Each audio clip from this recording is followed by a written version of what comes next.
Hey what is up guys, কি অবস্থা সবার?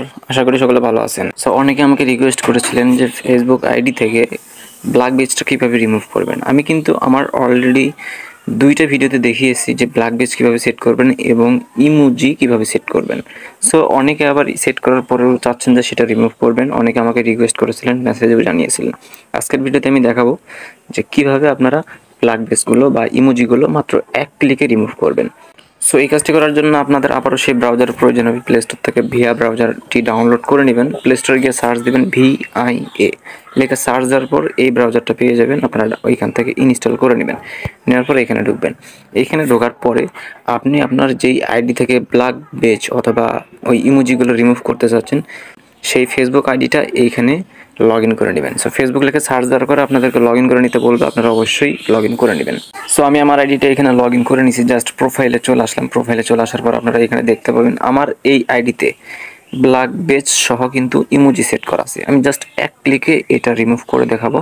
So by the way guys, যারা এখনো ভিডিওতে লাইক দেননি অবশ্যই ভিডিওতে লাইক দিবেন। আর যদি চ্যানেলটা সাবস্ক্রাইব এখনো না করে থাকেন অবশ্যই চ্যানেলটা সাবস্ক্রাইব করে দিবেন।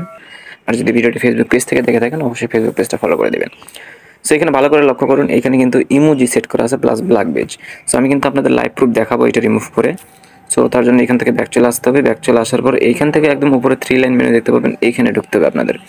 এইখানে ঢোকার পর আপনারা এখান থেকে একদম নিচে আসবেন এবং এখান থেকে সেটিংস অপশন দেখতে পাবেন, এইখানে ঢুকবেন।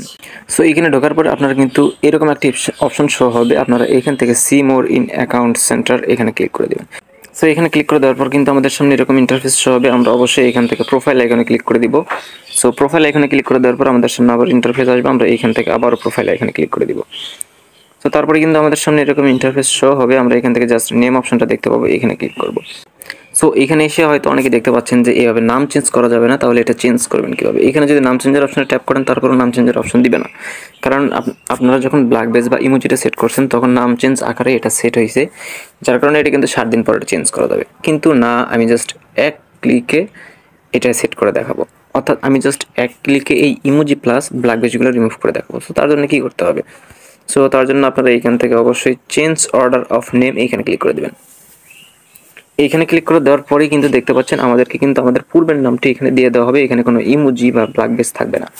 সো জাস্ট এইখান থেকে আমরা নিচের দিকে দেখতে পাবো ডাউন অপশন, এখানে ক্লিক করব। সো এখানে ক্লিক করলে কিন্তু আমাদের পূর্বের নামটি আবারও ফিরে আসবে। জাস্ট একটু লোডিং হওয়া পর্যন্ত অপেক্ষা করতে হবে। সো দেখতে পাচ্ছেন আমাদের কিন্তু সেই ইমোজি প্লাস ব্ল্যাক বেজগুলো রিমুভ হয়ে গেছে। আমি এখন জাস্ট প্রোফাইলে গিয়ে আপনাদের দেখাবো। এখান থেকে আমি ব্যাক করলাম। এখান থেকে ব্যাক চলে আসে আমি জাস্ট আমার প্রোফাইলে ঢুকবো। সো এখান থেকে আমার প্রোফাইলে চলে আসলাম। সো দেখতে পাচ্ছেন ব্ল্যাক বেজ প্লাস ইমোজিগুলো কিন্তু রিমুভ হয়ে গেছে। সো দেখতে পাচ্ছেন এই ইমোজি প্লাস ব্ল্যাক বেজগুলো কিন্তু নাই। সো এইভাবে কিন্তু আপনারা জাস্ট 1 ক্লিকে এগুলো রিমুভ করে নিতে পারবেন। সো বন্ধুরা, ভিডিওটি যদি একটু ভালো লেগে থাকে বা একটু উপকারে এসে থাকে অবশ্যই ভিডিওতে লাইক দিয়ে চ্যানেলটা সাবস্ক্রাইব করতে ভুলবেন না। আর ফেসবুক পেজটা ফলো দিবেন অবশ্যই।